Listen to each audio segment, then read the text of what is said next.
Forget the monumental pyramids and the enigmatic mummies shrouded in mystery. The most profound enigma of ancient Egypt lies not concealed within forgotten tombs, but etched boldly upon the walls of their sacred temples, visible to all who dared to gaze. For over 3 millennia, the Egyptians forged their enduring civilization upon a profound philosophy of creation and fertility, one so audacious and unapologetic that it continues to astonish and challenge our modern sensibilities. Their most revered narrative of cosmic origins commenced not with a commanding divine utterance, but with an intimate act of solitary divine ecstasy. Their pharaohs, revered as incarnate deities, were compelled by sacred tradition to wed their own sisters, safeguarding the sanctity of their divine lineage, and their grand public festivals were far from solemn rituals of restraint. They were exuberant, communal exaltations of life's generative essence, orchestrated by priests devoted to Min, the eternally vital fertility god, whose presence evoked boundless renewal. Yet what renders this legacy truly extraordinary is its pervasive integration into the fabric of society. This was no esoteric sect or veiled ritual confined to shadows. It formed the very core of mainstream Egyptian theology and everyday existence across 30 centuries, while contemporaneous cultures elsewhere cultivated notions of propriety and reticence. The Egyptians orchestrated communal spectacles honoring fertility and the miracle of life. Their lexicon lacked any term for virginity, reflecting a worldview unburdened by such constraints. Women in this realm enjoyed liberties unparalleled for epochs to come, freedoms that would vanish from history until distant futures. Their grasp of human physiology and methods of contraception surpassed that of European healers until the dawn of the 19th century. Prepare yourself, then, for a journey into the heart of humanity's most resilient empire, where the act of creation was elevated to the pinnacle of existence, and where contemporary interpretations may have obscured the profound wisdom embedded within their ways. Let us commence with the most astonishing Genesis tale ever conceived, one that defies conventional expectations. Dismiss the biblical Eden or the cataclysmic birth of the cosmos through explosion. The ancient Egyptians envisioned the universe's inception as an act of divine autogeneration, a solitary spark igniting all that island. This was no arcane legend whispered in secluded scrolls. It was the sanctioned doctrine of existence itself, imparted in hallowed temples, commemorated in vibrant festivals, and immortalized in the enduring stone of pyramid interiors. The god Atum, adrift in the formless abyss of primordial waters, existed in utter isolation, devoid of any counterpart. In this void, he summoned forth creation through his own transcendent essence, manifesting reality via an act of self-engendered potency. From this primordial gesture emerged the inaugural deities, the primordial humans, and ultimately a society that enshrined creation as the bedrock of its spiritual ethos. What elevates this to realms of profound intrigue is the Egyptians' perception of it, not as vulgar or profane, but as the apex of sanctity. They beheld it as the holiest manifestation conceivable, a divine precedent for all generative acts, and the rituals they devised to venerate it unfold with even greater astonishment. The Heliopolitan creation epic, inscribed in the pyramid texts from circa 2400 BCE, delineates with unflinching precision how Atum enacted the inaugural creative deed. The hieroglyphs unfold a narrative of remarkable candor. Atum is portrayed as the self-creator, the one who manifested his own being and birthed Shu and Tefnut from within. Shu embodied the essence of air, Tefnut the vital moisture that sustains life. Yet what eludes common knowledge is that this was no mere allegory or veiled symbolism. The ancient Egyptian tongue possessed precise terminology for such self-generation, employed deliberately in these sacred writings. The coffin texts of the Middle Kingdom era venture into even bolder explicitness, recounting how Atum grasped his creative potency and consummated the divine act that ignited the cosmos. Remarkably, this gesture attained such reverence that the epithet God's hand emerged as one of the most exalted distinctions a woman could attain in ancient Egypt. Queens and eminent priestesses of the New Kingdom era bore this honor with pride, recognizing their role as embodiments of the cosmic creative impulse that birthed reality. Queen Hatshepsut, among Egypt's most formidable female rulers, embraced this title and enshrined it within her mortuary temple at Deir el-Bahri, where the stone walls echo her divine affinity. Envision contemporary spiritual authorities adopting titles so intimately tied to origins of existence. The audacity of such directness underscores the profound cultural embrace. Throughout Egypt, temple facades vividly illustrate this Genesis scene. The Grand Temple of Karnak, thronged by countless visitors each year, features reliefs depicting Atum in the throes of self-generation, his form radiating eternal power amid the chaos. The Temple of Dendera dedicates an entire sanctuary to the first time, the pivotal instant of divine inception that set the universe in motion. These depictions were not sequestered in arcane vaults but prominently arrayed, where devotees encountered them during sacred observances. Though modern interpreters may demur, the ancient Egyptians ensured universal comprehension of their cosmic dawn. What truly astounds is how this foundational myth permeated every facet of Egyptian life for the ensuing 3 millennia. If the supreme deity birthed existence through self-generation, then human acts of creation and fertility were not sources of disgrace but echoes of the divine. The yearly inundation of the Nile, upon which their agrarian society hinged, was interpreted as a perpetual enactment of this divine fertility, the waters infusing the parched earth with life anew. These vital floods were deemed a celestial endowment, bestowing prosperity upon the black soil of Kemet. Priests enacted ceremonies mirroring Atum's primordial deed to invoke timely inundations, their chants resonating through temple halls like whispers from the void. The evidentiary trove from archaeology is irrefutable. In 2007, scholars unearthed a papyrus in Turin's museum, long misconstrued, which, upon accurate rendition, unveiled meticulous directives for a rite wherein priests emulated the creative act amid hymns of Genesis. The Brooklyn Museum safeguards a late-period statue portraying a priest in reverent posture toward creation's essence, affirming that this was no esoteric doctrine but a lived faith. Why did such a singular origin tale take root among the Egyptians? The response illuminates their astute observation of biology and the natural world. They discerned life's origins in bodily generation, where creation begat renewal, and floodwaters spawned verdant fields. In a desert realm utterly reliant on the Nile's rhythmic bounty, the linkage between generative forces and sustenance was inexorably logical. Diverging from Mesopotamian sagas of godly strife or the Hebraic decree of light from utterance, the Egyptians anchored their myth in life's biological essence, evoking the raw power of emergence from chaos. This primordial narrative wrought deep societal repercussions. Women were not relegated to passive roles, as in Hellenic thought, but esteemed as dynamic agents in creation, mirroring divine potency. Self-generation bore no stigma but stood as a hallowed reflection of the inaugural divine feat. Temple observances across the ancient Near East imbued generative acts with spiritual gravity, recasting them as reenactments of cosmic birth.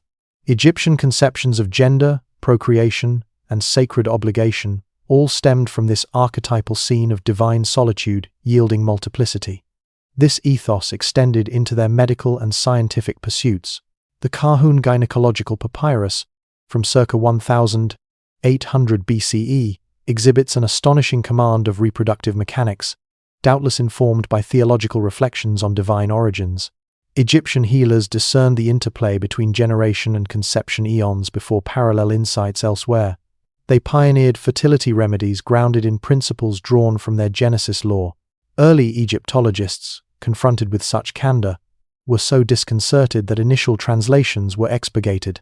Victorian luminaries like E.A. Wallace Budge evaded explicit passages, rendering them in untranslated glyphs or Latin veils. Only with the cultural shifts of the 1960 seconds did unvarnished versions emerge. Even now, many curatorial displays temper these elements, offering a diluted portrayal that would perplex the ancients themselves.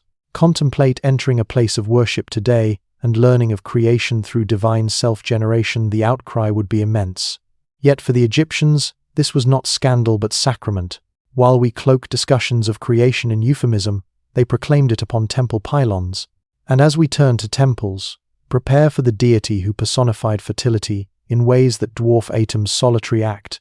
For Min's veneration involved spectacles that rendered contemporary festivities pale by comparison. Let us now delve into the most eminent fertility divinity in the annals of humanity, a god exalted for his embodiment of masculine generative might. Min was no peripheral figure lurking in obscurity. He ranked among Egypt's paramount deities, his worship tracing back 6 millennia. His festivals resembled a grand confluence of harvest revelry, sacred rite, and unbridled celebration of vitality, akin to a procession where the divine and earthly intertwined in ecstatic harmony. Envision vast parades winding through bustling cities, bearing aloft statues of Min in his emblematic form, while attendants proffered lettuce, yes, lettuce, for its incision yielded a milky sap evocative of life's essence. Travelers from afar were left agape, their accounts faltering in the face of such uninhibited devotion. Yet what astonishes most is that this was deemed not indecorous, but profoundly solemn, imperative for invoking the Nile's flood and the earth's fecundity. Min's depictions are unmistakably bold, portraying him as the archetype of fertility and renewal. His skin darkened to evoke the Nile's fertile silt, his stance a testament to enduring vigor.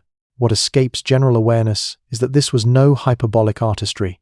Temple effigies of Min, some towering beyond 20 feet, rendered his attributes in full fidelity. The colossal statue unearthed at Coptos in 1894 was so forthright that Victorian diggers sought to alter it, though Providence preserved its integrity, allowing us to behold the god as his devotees did. The festival of Min, timed to the harvest's cusp, eclipsed modern merriments in its fervor. Ancient chronicles recount the pharaoh himself spearheading the cortege, Min's effigy borne aloft through thronged avenues. Priests accompanied with bountiful lettuce, revered not for sustenance but for its reputed invigorating qualities. Women assembled along the routes, enacting ritual salutes and dances to invoke the god's blessings upon the land's fertility. The parade culminated at dedicated Min shrines, where esoteric ceremonies unfolded in shadowed sanctity. The Greek chronicler Herodotus, journeying to Egypt circa 450 BCE, was so astounded by Min's rites that he confided, "What transpired in those temples defies my pen, though my eyes bore witness without doubt." Roman observers like Plutarch echoed this bewilderment, narrating women's veneration of Min's idols in manners that would evoke divine envy. These were not lapses of decorum, but pious imperatives. Women seeking conception performed devout acts at Min's statues, their gestures steeped in spiritual ardor. Excavations in 1998 at Luxor Temple unveiled a concealed vault brimming with Min figurines, each bearing marks of ritual engagement, traces of ancient unguents affirming their sacred utility. The expedition's director likened the find to stumbling upon a preserved chapel of antiquity. Spanning eras, these artifacts attest to the practice's longevity. Min's presence transcended temples. Domestic altars in every household honored him, often in intimate spaces. Petite Min talismans adorned as ornaments, their symbols worn with unabashed pride. Youths donned Min charms for safeguarding, a custom as commonplace as any devotional emblem today. The Cairo Museum's vaults hold over 10,000 such amulets, mere remnants of a vast tradition. The overtness of Min's cult disconcerted outsiders across ages. Napoleon's 1798 incursion yielded reports from French troops of rural Min festivities that rendered them mute with astonishment. One officer penned, "The locals parade symbols of fertility with such zeal that our soldiers stand in awe of their candor." Victorian Britons, appalled, advocated for concealing Min statues, many relegated to museum storerooms where they linger unseen. Contemporary unearthed treasures reaffirm Min's centrality. A 2019 dig near Abydos revealed a brewery etched with Min's emblems on each vessel. Assays disclosed vitality, enhancing herbs in the brew. Capable of yielding over 22,000 litres, it implies festivals engulfing whole communities in communal jubilation. Min's imprint on Egyptian lexicon and form was indelible. The hieroglyph for virility mirrored his icon. Fertility terms invoked his sacred lettuce. Architectural elements echoed Min's ethos. Pillars evoked upright resilience, portals signified life's thresholds. The obelisks gracing global metropolises today are tributes to regenerative might, though seldom acknowledged as such. Economically, Min's veneration was pragmatic, intertwining with agriculture and populous growth. His rites aligned with sowing and reaping, blending devotion with communal fertility enhancements. Records indicate birth surges 9 months post-festival, the gods fulfilling vows through mortal conduits. In our era, fertility icons might provoke censure, yet Egyptians paraded them as innate truths. They grasped that procreation sustained empire. If public fertility rites seem extreme, brace for the royal customs preserving divine purity practices taboo today, yet deemed celestial mandate in their realm. Herein lies the apex of Egyptian customs that jar modern ethos. While European nobility wedded cousins with raised brows, Egyptian sovereigns embraced unions far closer. Siblings, daughters, at times both. This was no clandestine vice or sporadic indiscretion, but enshrined doctrine, religious imperative, and pillar of godly rule spanning 3 millennia. Consider Tutankhamun's lineage. His progenitors were full siblings. Cleopatra wed 2 brothers. Ramesses II espoused multiple daughters. Mummy genetics so entangled that initial scans baffled scientists, yet the intricacy deepens with their theological rationale, harmonious within their cosmos. Exemplify with the iconic Tutankhamun. 2010 analyses unveiled not mere kinship but profound consanguinity, parents as siblings, shared grandparents. The boy king bore afflictions clubfoot, scoliosis impeding mobility, necessitating aids by 19. This stemmed from generational unions, yet mirrored dynastic norms. The 18th dynasty entrenched such bonds. Amenhotep III wed daughter Sitamun, genetic proofs confirming progeny. Akhenaten united with daughters, one later wedding brother Tutankhamun as sister spouse. This was no veil of shame. Inscriptions exalted these ties. King's sister, king's wife adorned monuments. A stela from Amenhotep II declares his heart's affection for his sister, elevating her to great royal consort. Modern leaders announcing sibling unions would ignite furor, yet Egyptians hailed them as holy. The Ptolemaic era perpetuated this. Cleopatra VII wed brothers Ptolemy XIII and the XIV, a 3-century lineage of sibling matrimony commencing with Ptolemy II and Arsinoe II. Remains evince escalating ailments, complications, diminished longevity culminating in dynastic demise. Their justification rooted in myth.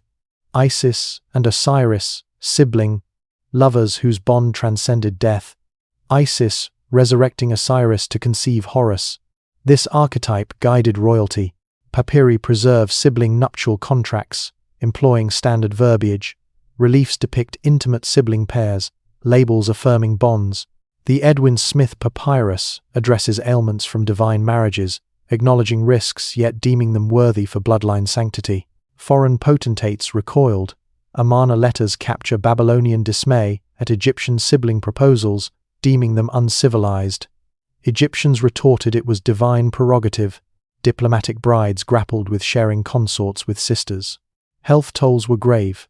Tutankhamun's stillborn daughters from his sister wife bore lethal anomalies, yet mummified with reverence, anticipating afterlife perfection. Politically astute, these unions consolidated power, warded foreign sway, quelled succession strife. Elite emulation emerged, late-period mummies showing consanguineous trends. Early scholars dismissed titles as figurative. Genetics and texts refute this overwhelming proof demands acceptance, though exhibits euphemize as bloodline consolidation. We fret over cousin unions. Egyptians sanctified sibling bonds as godly. Family seems mundane by contrast. Yet royal rites were mere prelude to commoners' customs, particularly contraception involving unforeseen fauna and, yes, applied as